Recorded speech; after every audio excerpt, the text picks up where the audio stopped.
जय सिया राम। नित्य की भांति प्रभु संकीर्तन, फिर आज की चर्चा। श्री राम जय राम जय जय राम, श्री राम जय राम जय जय राम, श्री राम जय राम जय जय राम। पुनि तिन के ग्रह जेवै जोऊ, तब बस होई भूप सुन सोऊ। जाई उपाय रचौ नृपयेहु, संबत भरी संकल्प करेहु। यही नहीं, उन भोजन करने वाले के घर भी जो कोई भोजन करेगा, हे राजन सुनो, वह भी तुम्हारे अधीन हो जाएगा। हे राजन, जाकर यही उपाय करो और बरस भर भोजन कराने का संकल्प कर लेना। गरुण सुमेरु रेणु समताही, राम कृपा करि चितवा जाहि। नित नूतन दुज सहस सत, बरऊ सहित परिवार। मैं तुम्हारे संकल्प लगी, दिन ही कर विजयनार।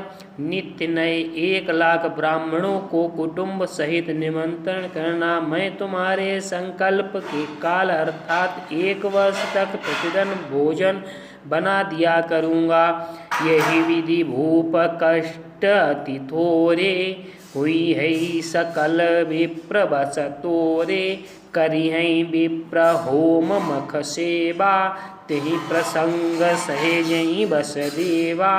हे राजन, इस प्रकार बहुत ही थोड़े परिश्रम से सब ब्राह्मण तुम्हारे बस में हो जाएंगे।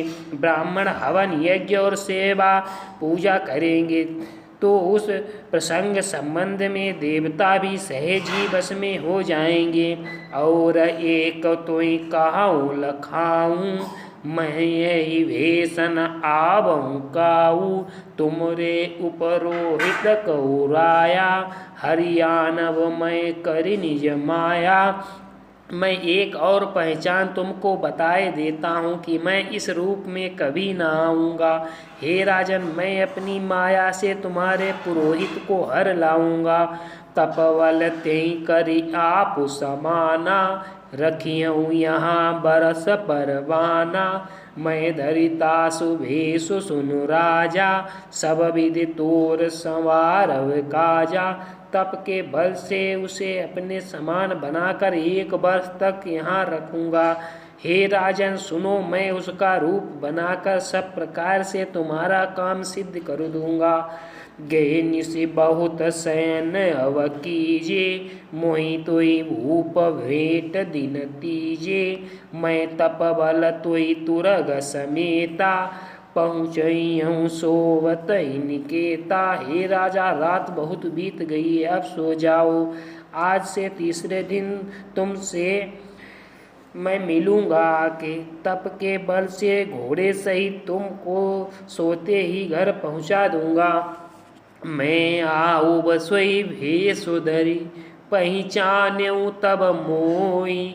जब एकांत बुलाई सब, कथा सुनावऊँ तोई। मैं वही पुरोहित का वेश धारण कर आऊँगा। जब एकांत में तुमको बुलाकर सब कथा सुनाऊँगा, तब तुम मुझे पहचान लेना। सैन कीन नृप आए सुमांगी, आसन जाई बैठ छल ज्ञानी। समित भूप निद्रा अति आई, शोकिन शोभ सोच अधिकाई। राजा ने आज्ञा मानकर शयन किया और वह कपट ज्ञानी आसन पर बैठा। राजा थका हुआ था, उसे खूब गहन निद्रा आ गई, पर वह कपटी कैसे सोता, उसे तो बहुत चिंता हो रही थी। काल केतु निश्चरता आवा, जय सूकर होई नृपै बुलावा। परम विचित्रता पसन पकेरा, जान सोती कपट घनेरा। उसी शयन करते हुए उसी समय वहाँ कालकेतु राक्षस आया, जिसने स्वर बनकर राजा को भटकाया था। वह तपस्वी राजा का बड़ा मित्र था और खूब छल प्रपंच जानता था। तेहि के सत सुत और 10 भाई, खल अति अजय देव दुखदाई।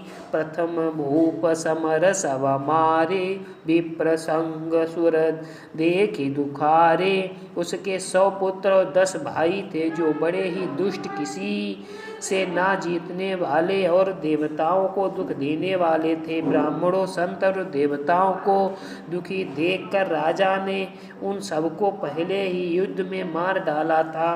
तही खल पाछिल बैरु सभारा, तापस नृप मिली मंत्र विचारा। जहिर पूछे सोई रचेऊ पाऊ, भावी बस न जान कछुराऊ। उस दुष्ट ने पिछला बैर याद करके तपस्वी राजा से मिलकर सलाह विचारी, षड्यंत्र किया और जिस प्रकार शत्रु का नाश हो वही उपाय रचा। भावी बस राजा प्रताप भानु कुछ भी ना समझ सका। रिपु तेज सिय केलवती, लघु करी गए नीनताऊ। आजऊ देत दुख रवि शशिय, सिर अवसरे इतराऊ। तेजस्वी शत्रु अकेला भी हो तो भी उसे छोटा नहीं समझना चाहिए। जिसका सिर मात्र बचा था वह राहु आज भी सूर्य चंद्रमा को दुख देता है। तापस नृप निज सखी निहारी, हर सि मिलेऊ उठी भयऊ सुखारी। मित्र ही न कही सब कथा सुनाई, तासु तान बोला सुख पाई। तपस्वी राजा अपने मित्र को देख प्रसन्न हो उठा, मिला और सुखी हुआ। उसने मित्र को सब कथा कह सुनाई। तब राजा आनंदित होकर बोला, अब साधेउर्प सुनऊ नरेसा, जो तुम कीन मोर उपदेशा।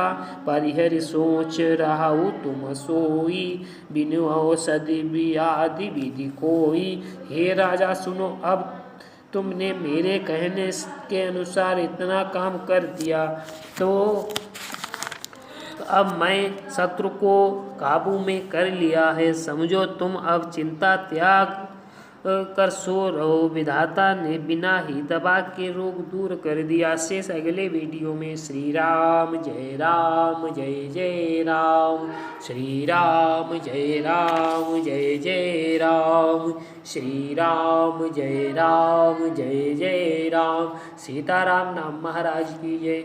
जय सिया राम।